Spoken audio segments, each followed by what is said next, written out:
heard the advice. Save your money. But is saving alone really enough to secure your financial future? Today, we're diving deep into the truth about saving versus investing. Stick around as I reveal what you really need to know to make the best financial decisions. And after you finish watching, don't forget to check out the video description below. I've included some valuable resources that will help you continue your journey to financial success.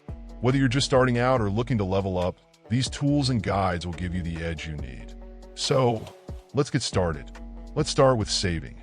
When you think of saving, what comes to mind? A piggy bank, perhaps? Or maybe a savings account at your local bank. Saving is all about preserving your money. It's the safest way to ensure your cash is available when you need it. But here's the catch. Saving often means low returns. Your money grows, but at a snail's pace, often just keeping up with inflation. On the other hand, investing is like planting a seed with the potential to grow into a tree. It's riskier. Your seed could grow into a mighty oak or not grow at all.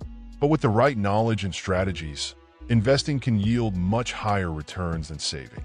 From stocks to real estate, investing offers opportunities to significantly grow your wealth over time.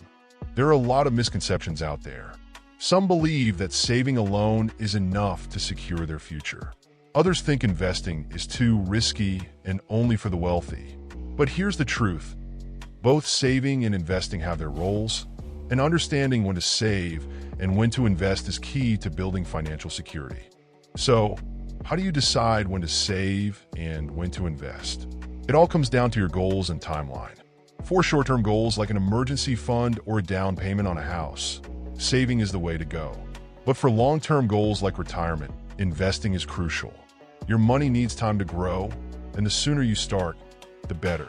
One of the biggest advantages of investing is the power of compounding, where your returns generate their own returns. It's like a snowball effect, and over time, it can significantly boost your wealth. This is something you won't get from just saving. Ready to take action? Here are some tips. First, build an emergency fund by saving 3 to 6 months of living expenses. Next, start investing early. Even small amounts can grow over time. And finally, diversify your investments to spread out risk. Saving and investing both play crucial roles in your financial journey. By understanding when to use each strategy, you'll be well on your way to financial success.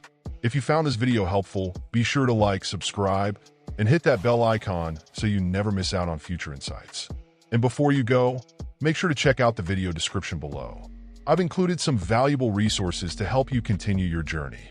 Whether you're looking to start saving, begin investing, or just want to learn more, these tools and guides will provide the support you need to take the next step. Thanks for watching, and see you in the next video.